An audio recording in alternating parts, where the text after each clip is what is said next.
Welcome to the Detour Snack-Sized podcast, brought to you with love and support from our brilliant friends at Right at Home. I'm Harriet Thomas, and last year I did something a bit wild and adventurous for a 61-year-old. I walked over 1,000 miles from Land's End to John O'Groats to raise money for Dementia Adventure. Along the way, I met some incredible people and had the chance to share stories, swap experiences, and learn more about how being outdoors can really lift your spirits, especially if you're living with dementia or supporting someone who is. I'm also a singer and songwriter, so you might hear a few musical threads running through these episodes too.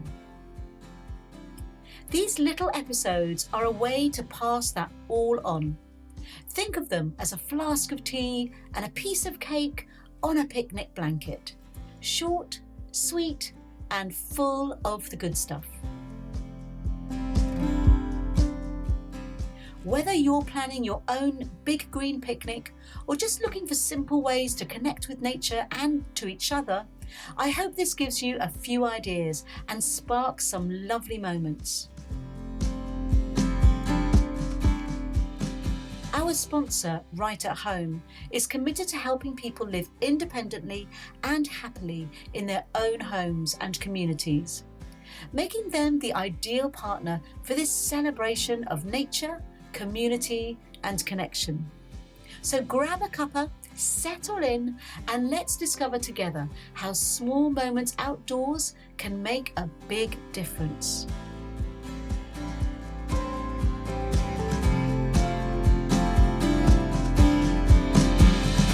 This is day one of my Land's End to John O'Groats trip, and I'm so blessed to have the most gorgeous weather for walking in. I'm walking along a beautiful path between Sennan and St Just, and there are flowers everywhere, heather, dandelions, bracken, and so the air is it smells just faintly scented. It's so delicious, scented with all of these beautiful wildflowers and with a tang of salt. And that beautiful scent is being brought to me on this lovely warm breeze. One of the smells that really stuck with me during the walk was chamomile. I found some growing wild on a path, and it instantly took me back to walking with my mum when I was about 7. She picked it, made tea from it that evening, and said it would help me sleep well. It's amazing how smells do that.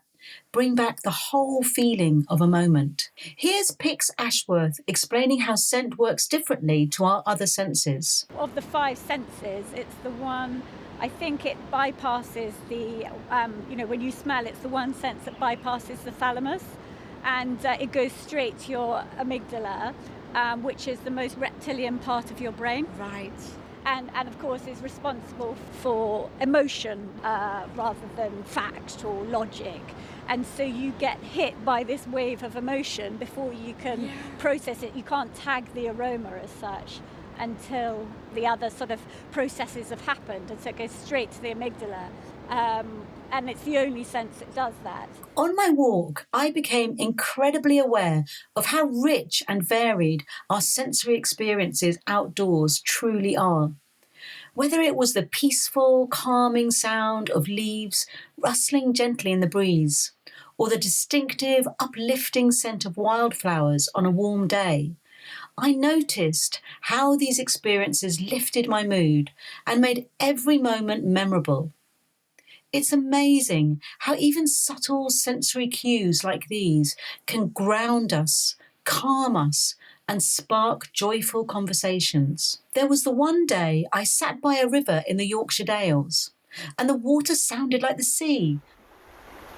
So I'm literally sitting on a beautiful flat rock, and this river sounds beautiful.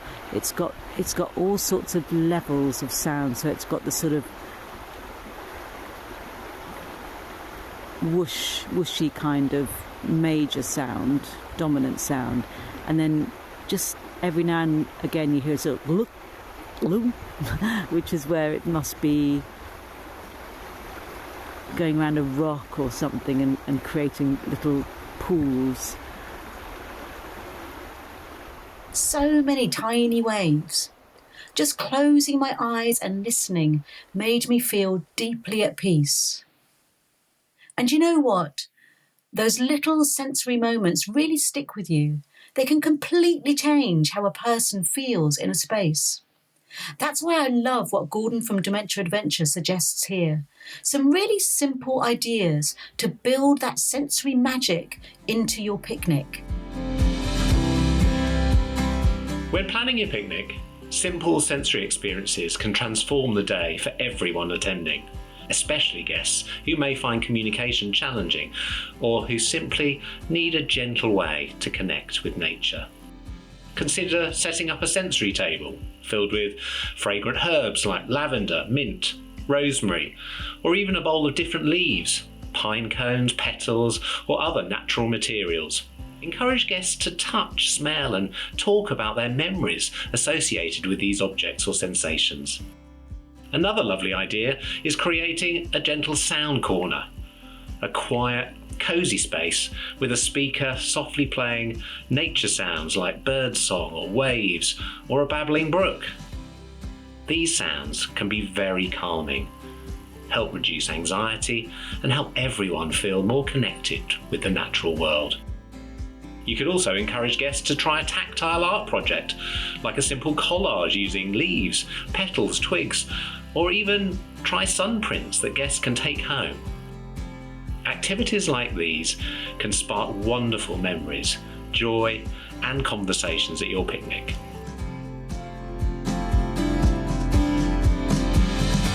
What I've learned is that it doesn't take much to make something feel special.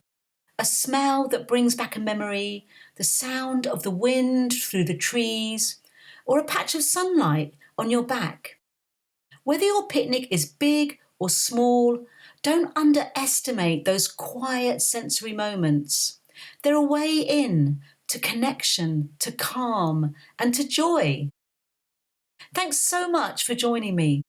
Next time, we'll be talking about food, the comfort of favourite flavours, and the joy of eating together outdoors. And if you'd like to hear more from the original Detour podcast, just head to detour.uk. That's dtour.uk.